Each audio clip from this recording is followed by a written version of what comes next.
কালারের যে জলটা এটা নিচে রয়েছে এবং ওপরে যে রেড কালারের জলটা রয়েছে গরম জল সেটা কিন্তু উপরে রয়েছে।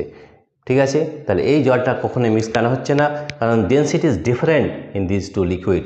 This is hot water, hot ওয়াটারের দিস ইজ কোল্ড ওয়াটার, অর্থাৎ এটা ঠান্ডা জল, এর ডেন্সিটি কিন্তু হট ওয়াটারের ডেন্সিটি থেকে বেশি। সেই জন্য যেটা বেশি ডেন্স লিকুইড সেটা নিচে থাকবে এবং যেটা লাইটার ডেন্সিটি সেটা কিন্তু উপরে থাকবে। সেই জন্য লাল জলটা কিন্তু উপরে আছে এবং যে এই ইয়েলো কালার অর্থাৎ হলুদ জল যেটা রয়েছে সেটা কিন্তু নিচে রয়েছে।